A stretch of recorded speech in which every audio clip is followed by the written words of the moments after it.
inapatia uhai ibara ya 125 ya katiba ya kwamba bunge inaweza ita mtu yoyote ili kuja kutoa ushahidi, na ibara ya 50 ambayo inapeana ruhusa kwa mtu yoyote kusikizwa. Mheshimiwa Spika, nimekuwa kwa hili bunge nafikiri ni mwaka wa 7 sasa, na tumekuwa na shida saa zingine kupata watu ambao wanahitajika kuja kutoa ushahidi katika hili bunge, iwamo ni magavana ama mawaziri, na hii imepelekea kutopata ukweli kuhusu mambo kadha wa kadha. Mheshimiwa Spika, katika bunge iliyopita kuna magavana ambao wamekataa kuja katika Senate Public Accounts Committee ili kuja kutoa ushahidi. Na Mheshimiwa Spika, sababu ya ugatuzi, pesa nyingi sana zimeenda katika magatuzi na mara kwa mara zimefujwa na hazijatoa huduma kwa wananchi wetu. Pia kuna mawaziri kadha wa kadha wa bunge la kitaifa, wa serikali ya kitaifa ambao wamehitajika kuja kutoa ushahidi, Mheshimiwa Spika, lakini mara kwa mara hawaji, na hiyo imepelekea kucheleweshwa kupata majibu ya petitions nyingi. Mheshimiwa Spika, Mheshimiwa Spika, nakubaliana moja kwa moja ya kwamba faini ambayo inatolewa ni kidogo sana, na wakati maseneta wengine walipokuwa wanachangia walisema ya kwamba hii faini ya shilingi 500,000. Kuna magavana wengine wanauliza kama kuna M-Pesa ama paybill ili watume hiyo 1,500, na nafikiri hayo ni madharau. Kwa hivyo naunga mkono wengine ambao wamechangia ya kwamba hii faini iongezwe na iwe milioni 10, na pia kuwe na njia ya kuifanya hiyo iwe deni ambayo inaweza chukuliwa kulingana na ile inaitwa Public Debt Act. Mheshimiwa Spika, kwa hivyo naunga mkono pia ya kwamba kuwe na mbinu ya kulazimisha hawa wateja hawa mashahidi kuja katika bunge ili kutoa ushahidi, na wasipokuja basi kuwe na mbinu ya kuwashika na kuwaleta katika bunge. Mheshimiwa Spika, na naunga pia mkono kama inawezekana kuwe na polisi ya bunge ambayo itapewa nguvu za kushika hawa mashahidi ambao hawataki kuja katika bunge ili kutoa ushahidi. Mheshimiwa Spika, kutiwa nguvu kwa hii sheria itaipatia bunge meno na uwezo zaidi ambao utawezesha bunge kufanya kazi yao ya uangalizi ama oversight, ambayo hadi sasa, Mheshimiwa Spika, imekumbwa na changamoto nyingi kwa sababu bunge imeonekana kama haina meno ama uwezo wa kutosha wa kuleta mashahidi ili kutoa ushahidi. Mheshimiwa Spika, nafikiri sitakuwa na mengi zaidi ya hapo, lakini ni mswada mzuri wa Mheshimiwa Sosi ambao inatakana tuunge mkono kwa sababu unapelekea kufanya rahisi kazi ya bunge ili kuhakikisha kwamba pesa ambazo zinatolewa na ushuru wa mwananchi zinatoa hiyo kazi ama zinafanya kazi, na pia kwa sababu sisi kama bunge ama wabunge ni wawakilishi wa wananchi, tukiitisha petition ama maombi ama statements, Mheshimiwa Spika, kwamba zinapata majibu kwa wakati unaofaa. Mheshimiwa Spika, naunga mkono. Senator Methu. Thank you very much, Mr. Speaker. I rise also to support this particular bill, and Honorable Speaker, owing to the fact that we derive our mandate from Article 96 of the Constitution of Kenya, it is our cardinal responsibility to ensure that we protect the dignity and the powers that have been bestowed to this House, Honorable Speaker.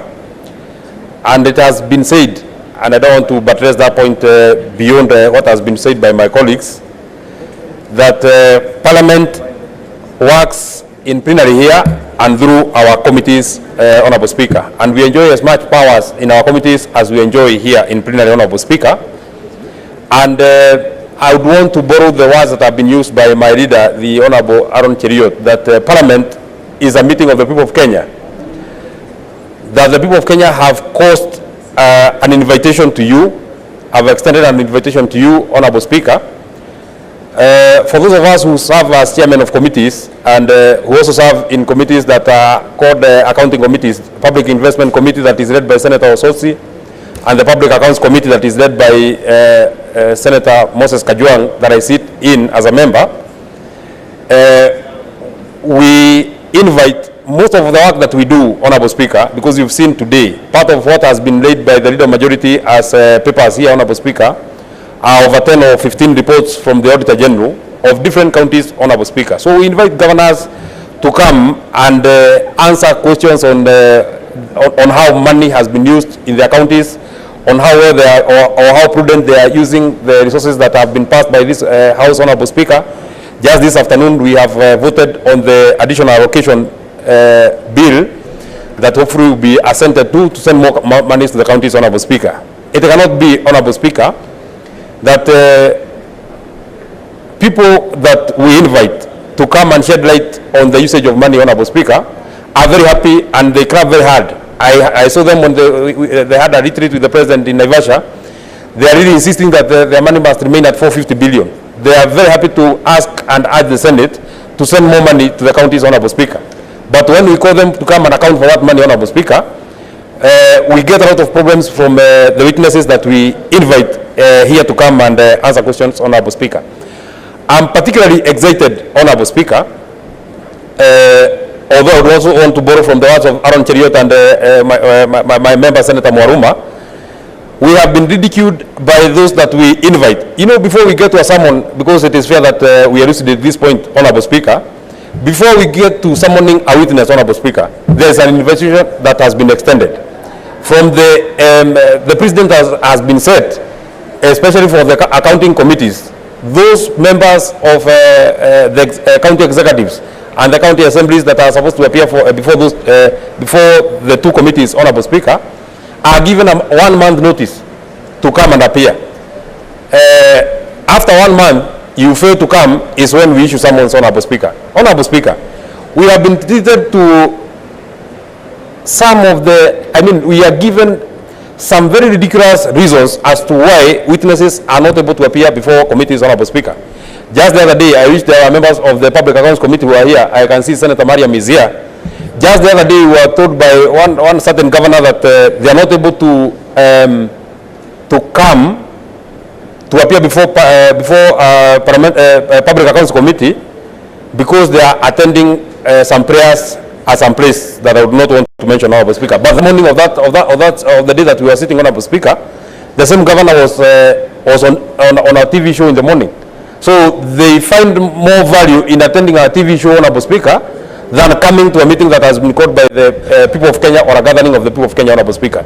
It is these excesses of some of our partners that we are supposed to work with, Honourable Speaker, that we need to firm up these powers and privileges act, Honourable Speaker. So, just the other day also the Public Investment Committee, I think, fined the governor, and the governor was hard. I know it is not on record, Honourable Speaker, but the governor was hard asking, is there an M-Pesa number that I can send 500,000, Honourable Speaker? Because 500,000 is money that you can send via M-Pesa. You know, they find that money too little that they can just miss. Then another fine is imposed on them. They send 500,000.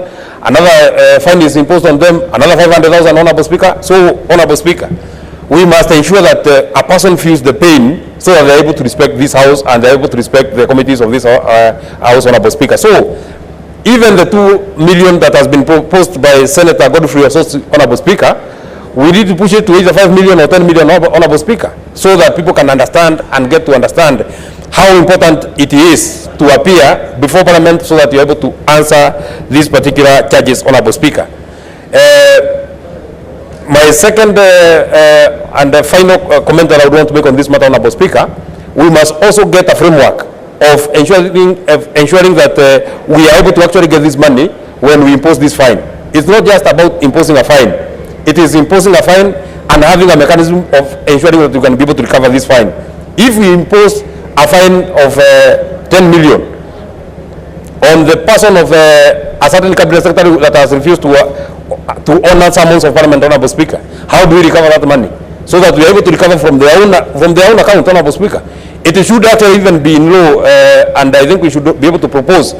If you are not able to meet your loan obligations, Honorable Speaker, you are sent to CRB.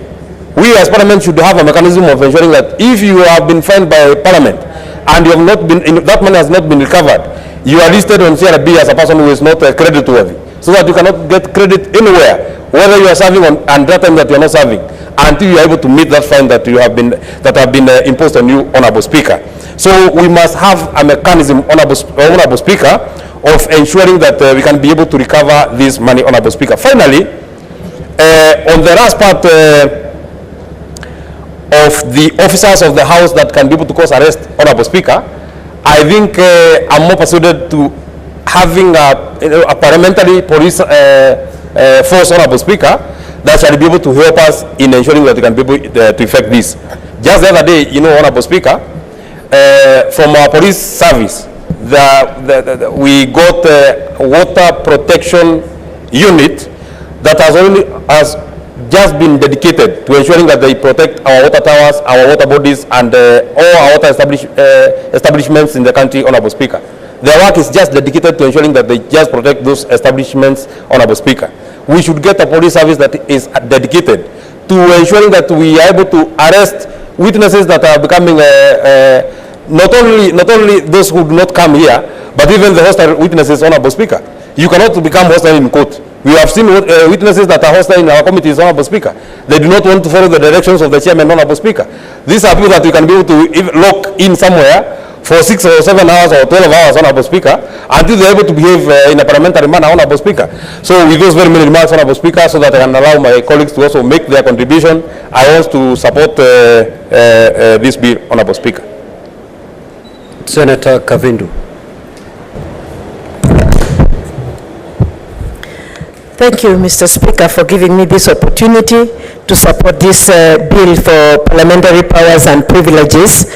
It's actually overdue because, Mr. Speaker, I was here since last Senate, and I've experienced a lot of frustrations, especially when the governors are called at the peak to come and appear, and they don't come. Most of them don't even give an excuse or even a right to say that they are busy and they won't make it. And Mr. Speaker, this bill will be able to give the Senate and the senators teeth to bite. It is very frustrating for us as lawmakers when we summon these people to appear before the Senate or the committees and they don't appear, Mr. Speaker. And most of them, it's not that they have serious businesses that is making them not to come. It's just that they ignore because they know even if they don't come, there is nothing that will be done to them that, that will make them feel. So I would suggest, like others, Mr. Speaker, that the fine be raised to the 10 million that is suggested, and also a way of making sure that this money will be recovered. Whether the people's term is finished, term is finished, or they are still working, but this money will be recovered. Mr. Speaker, I thank you and I support. Senator Karungo.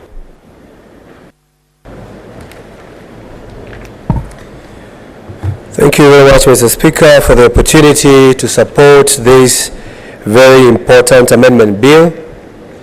Mr. Speaker, pursuant to